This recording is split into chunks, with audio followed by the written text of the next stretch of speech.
เกี่ยวกับเหรียญใช่ไหมเหรียญดิจิตอลภาพจำแรกเลยก็คือถ้าพูดถึงคริปโตนะนึกถึงจรวดกันเลยแบบ ชอบเห็นตาม Facebook อ่ะภาพในหัวคือแบบเหมือนแบบเดอะแมทริกอะที่มันเป็นแบบตัวเลขเยอะๆอะแล้วแบบวิ่งไปวิ่งมาตลอดเวลาที่แบบไม่ได้เป็นฟิลเดียวกับกระดานเทรดหุ้นนะคือมันมีความแบบไฮเทคโนโลยีอะไรเงี้ยนึกถึงเงินออนไลน์นะครับเคยได้ยินมาอยู่ในบทเรียนบางทีก็ได้ยินคำว่าคริปโตเคอเรนซีบ้างก็ได้ยินมานานแล้วแหละแต่ว่ามันเพิ่งมาดังช่วงนี้ก็เลยเห็นเยอะเคยเล่นกองทุนมาก่อนที่จะมาเทรดคริปโต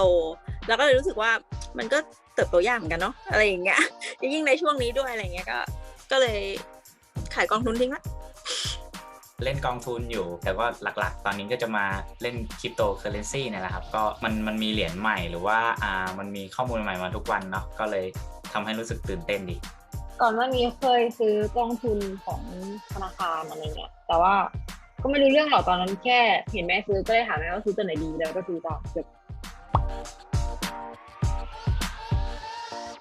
มันเป็นเรื่องใหม่นะแล้วก็เขาบอกว่ามันน่าจะ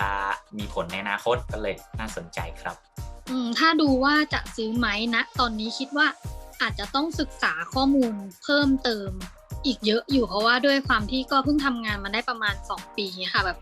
พื้นฐานทางด้านการเงินที่แบบเงินสำรองที่เราใช้อ่ะมันอาจจะยังไม่พอที่เราจะไปลงทุนเช่นแบบพวกหุ้นหรือคริปโตเคอเรนซีอะไรพวกนี้เพราะมองว่ามันก็เป็นการลงทุนที่มีความเสี่ยงเยอะอยู่เหมือนกันก็อาจจะต้องให้เราเนี่ยมีเงินเก็บเพียงพอที่แบบจะทำให้เราแบบมีเงินเย็นเหลือแล้วค่อยคิดจะไปลงทุนอีกทีนึงประมาณนี้ค่ะผมก็ลงทุนในคริปโตครับแต่ว่าไม่ได้เป็นตัว Bitcoin ก็เป็นตัวอื่นที่ไม่เล่น Bitcoin เพราะว่าตัวเหมือนกับ Bitcoin มันขึ้นมาเยอะแล้วอะครับการที่มันจะได้เพิ่มเป็นเปอร์เซ็นต์เยอะๆมันค่อนข้างยากมันกระจายสู่มือคนอื่นไปเยอะแล้วอะก็เลยคิดว่าเล่นตัวที่แบบมันมีโอกาสที่มันเพิ่งออกมาหรือไม่ก็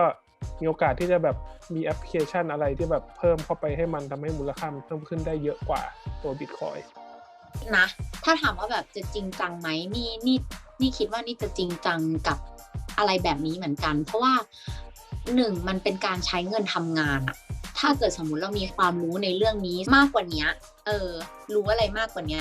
ด้วยความประสบการณ์หรืออะไรก็แล้วแต่อะไรเงี้ยนี่คิดว่ามันน่าจะเพิ่มโอกาสทางการเงินให้กับตัวเองได้อะไรเงี้ยใช้เงินทำงานไม่ต้องใช้แรงคนที่จะไม่เข้ามาเทรดหรือเข้ามาในวงการเนี้ยก็จะรู้สึกว่ามันเสี่ยงมันจับต้องไม่ได้อะไรอย่างเงี้ยคือผมก็คิดว่ามันอาจจะเหมือนหุ้นมั้งครับแล้วคือคนที่เขาเล่นหุ้นอ่ะผมเห็นเขาเครียดอ่ะเหมือนต้องดูหุ้นทั้งวันคริปโตมันก็น่าจะคล้ายๆหุ้นอ่ะผมก็คิดอย่างนี้นะถ้าผมไปเล่นอาจจะต้องแบบโอ้โหนั่งจ้องหน้าจอทั้งวันก็เลยแบบไม่เล่นดีกว่าคืออันเนี้ยเคยแบบมีประสบการณ์ตรงแบบว่าคุยกับคนที่ไม่สนใจโดยตรงซึ่งเขารู้สึกว่ามันเป็นสิ่งที่จับต้องไม่ได้เป็นสิ่งที่มีค่าผันผวนสูงซึ่งก็คือแบบส่วนหนึ่งเราคิดว่าอาจจะรับความเสี่ยงไม่ได้ขนาดนั้นน่าจะต้องถามแบบไปคุยกับเพื่อนอะไรอย่างเงี้ยครับเพราะว่าแบบเหมือนเพื่อนเห็นเพื่อนแบบเล่นมาสักพักอะไรอย่างเงี้ยครับน่าจะแบบลองถามจากเพื่อนก่อนเพราะว่ากับเพื่อนเราน่าจะแบบคุยได้ง่ายหาข้อมูลได้ง่ายอะไรอย่างเงี้ยครับคิดว่าดีสุดแรกสุดเลยก็ควรจะเริ่มจากศึกษาก่อนว่า Bitcoin คืออะไรสมมติว่าพอเราเข้าใจ Bitcoin แล้วเวลาไปเทรดเราก็จะเข้าใจมันมากขึ้นซื้ออันนี้แล้วแบบจะร่วงไหมมีโอกาสโตไหมอะไรอย่างเงี้ยเราเริ่มลงทุนจากเงินน้อยๆก่อนครับแล้วเราก็ถือไปเรื่อยๆเราเห็นว่าผลตอบแทนมันดีมันมีช่วงที่ราคาขึ้นไปถึง2 ล้านใช่ไหมครับมันก็จะได้ประมาณกำไรประมาณ 100% อะไรอย่างนี้เราก็เห็นว่ามันเป็นโอกาสการลงทุนที่ดีตอนแรกๆเราก็จะยังกลัวๆใช่ไหมคะเราก็แบบเล่นทีละน้อยๆเอาเงินค่าขนมที่เราแบบเก็บมาอะไรอย่างเงี้ยเราไม่ได้แบบไปยืมพ่อยืมแม่หรือว่ายืมเพื่อนอะไรแบบนี้มาเล่นนะคะต้องแบ่งว่าอันนี้เราจะใช้จ่ายเท่านี้นะคะที่เหลือเราก็เอามาเล่นเอามาแบบทำกำไรอย่างเงี้ยก็หลักๆก็คือเปิดบัญชีเทรดคริปโตครับแล้วก็หาข้อมูลอย่างน้อยต้องเข้าใจว่าคริปโตคืออะไรแล้วก็ทำไมคนถึงให้ค่ามัน ถ้าเป็นตัวเราในเมื่อก่อนก็คงแบบเอาเงินสักก้อนหนึ่งลงไปเลยแต่ว่าแบบตอนนี้เริ่มศึกษาความเสี่ยงมากขึ้นลึกซึ้งมากขึ้นโดยที่โอเคมันสามารถใช้เทคนิคในการเทรดได้ไหมเราแบบมีความรู้อะไรแบบมาใช้ในการเทรดได้บ้างก็เลยแบบไปลงคอร์สแล้วก็หาความรู้จากในกลุ่ม Facebook Community ต่างๆอะไรเงี้ยค่ะหนูก็ไม่รู้นะคะเหมือนหวยมันจะมีสูตรเล่นหรือเปล่ามันมีแบบป้าแม่เพื่อนอะไรอย่างเงี้ยเขาแบบมีสูตรเล่นหวยอะไรอย่างเงี้ยกันแล้วเขาก็ถูกบ่อยหนูไม่รู้นะคะอันนี้ถ้ามันมีสูตรเล่นมันก็แบบความเสี่ยงมันอาจจะลดน้อยลงหรือเปล่าคือถ้าคนไม่สนใจมันบางคนมันจะบอกว่าเอ้ยคริปโตเคอเรนซีแม่งคือหวยปะวะอะไรอย่างเงี้ยแต่แบบป้าคิดว่าจริงๆมันก็มีความคล้ายกับหวยถ้าเราไม่มีความรู้นึกออกปะคือแบบเฮ้ยเฮียตัวนี้แม่งขึ้นเว้ยซื้อแบบตัวตกรถอะไรเงี้ยแล้วสุดท้ายพอมันลงปุ๊บมันเหมือนมันเป็นการเดาว่าแบบเดาแบบไม่มีปัจจัยมันแบบคืนนี้กูฝันว่าตัวนี้มันจะขึ้นกูก็เลยซื้อตัวนี้อะไรอย่างเงี้ยซึ่งแบบจริงๆมันไม่ใช่ไงแล้วป้าเป็นคนไม่มีดวงทางด้านหวยด้านดวงตัวเลขอะไรเลยก็เลยแบบโอเคเราเข้าวงการนี้มาเราจะใช้เทคนิค 100% อะไรเงี้ย no หวย no share หวยน่าจะเล่นง่ายกว่ามั้งจริงๆแล้วว่ามันก็ไม่ได้ยากขนาดนั้นอะไรเงี้ยเพียงแต่เราจะต้องรู้ว่าแต่ละตัวที่เราอยากซื้อหรือว่า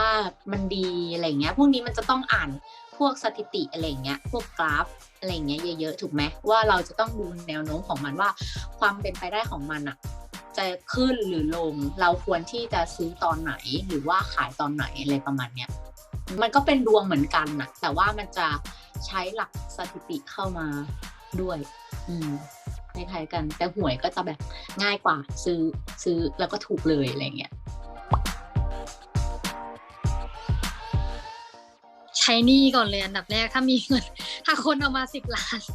แบ่งเป็นส่วนๆก่อนแล้วก็อันนึงเก็บไว้ใช้ส่วนนึงแล้วก็อาจจะไปลงทุนกับความเสี่ยงน้อยกว่าคริปโตเคอเรนซีส่วนใหญ่คงเอาไปลงในหุ้นนะครับก็อาจจะมีสักแบบ 5-10% ที่เอาไปลงในคริปโตเพราะว่าคริปโตหลักๆก็คือผันผวนง่ายแล้วก็หลายๆคนก็เชื่อว่ามันอาจจะยังไม่มาในเร็วๆนี้เพราะฉะนั้นมูลค่ามันอาจจะแบบขึ้นลงได้เร็วมากกว่าความผันผวนมันเยอะกว่าก็เลยเป็นสินทรัพย์ที่แบบไม่ควรจะแบ่งเปอร์เซ็นต์ในการลงทุนเข้าไปเยอะถ้าเป็นตอนนี้นะก็ลงคริปโตไปเลยหมดเลย 100%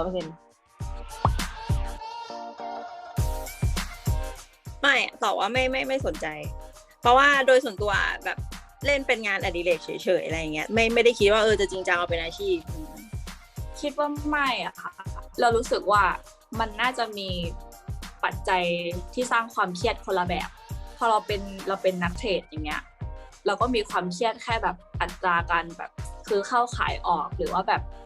ปัจจัยต่างๆที่แปรผันตรงอะไรอย่างเงี้ย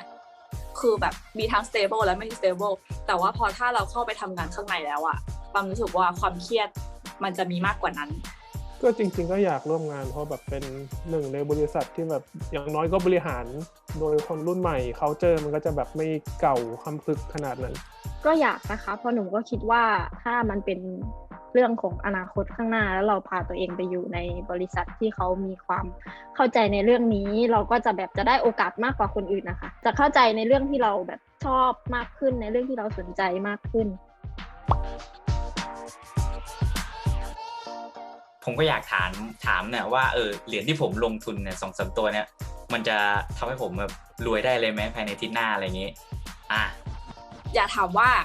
มีปัจจัยอะไรที่น่าสนใจที่เราสามารถแบบติดตามเพื่อศึกษาว่ามันแบบแปรผันตรงกับการซื้อขายคริปโตเคอเรนซีนอกจากทวิตของอีลอนมัสก์นึกออกปะได้ยินเสียงหมาไหมอยากถามก็คือมีแนวโน้มที่แบบว่าอาจจะแบบถดถอยลงไหมหรือว่ามันจะมีแนวโน้มที่พุ่งสูงขึ้นไปมากกว่านี้เรื่อยๆในทุกๆปีเลยครับอยากจะถามเรื่องการเสิร์ชข้อมูลต่างๆหรือว่าการที่นำ data นะครับมาประกอบในการตัดสินใจครับอย่างเรา